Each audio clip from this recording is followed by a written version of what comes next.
വിജയം പ്രതീക്ഷിച്ച് ആ മണ്ണിലേക്ക് തിരിച്ചു വന്ന ജപ്പാൻ സാമൂറാക്കി ജനങ്ങളോട് അവസാനം ബ്രസീൽ പട ഇങ്ങനെ പറഞ്ഞു: നമ്മൾ ചെയ്യാത്തതൊന്നുമില്ല.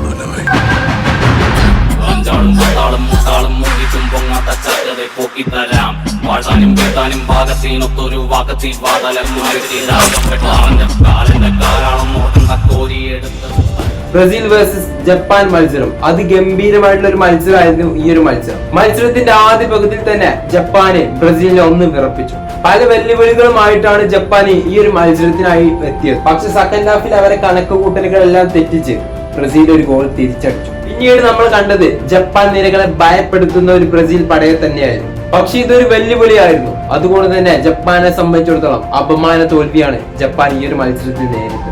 ജപ്പാന്റെ കണക്ക് കൂട്ടലുകളെല്ലാം തെറ്റിച്ച് ബ്രസീൽ അയിനാടുകയായി. വളരെ നല്ല മികച്ച പോരാട്ടമായിരുന്നു ബ്രസീൽ പുറത്തെടുത്ത്. അതോടെ തന്നെ അവർക്ക് ജയിക്കാൻ പറ്റും. അതായത് ഫസ്റ്റ് ഹാഫിൽ ജപ്പാന് അവർക്ക് കിട്ടുന്ന അവസരങ്ങൾ മാത്രമാണ് ഒരു അറ്റാക്കിംഗ് ഫുട്ബോൾ ആയിട്ട് കളിച്ചത്. ബാക്കിയൊക്കെ അവർ ഡിഫെൻഡ് ചെയ്തുകൊണ്ടിരിക്കുകയായിരുന്നു. പക്ഷെ മത്സരത്തിന്റെ ഫസ്റ്റ് ഹാഫിൽ ബ്രസീൽ വിചാരിച്ച ആ ഒരു പെർഫോമൻസ് അവർക്ക് ചെയ്യാൻ പറ്റിയിട്ടില്ല. അതും ഒരു യഥാർത്ഥ സത്യം തന്നെ. പിന്നെ ഓൾറെഡി ബ്രസീൽ ഒരു ഗോൾ കൺസീഡ് ചെയ്ത് നിൽക്കുകയാണ്. അതോടെ തന്നെ അവര് ഒരു മയത്തിൽ തന്നെയായിരുന്നു കളിച്ചിരുന്നത്.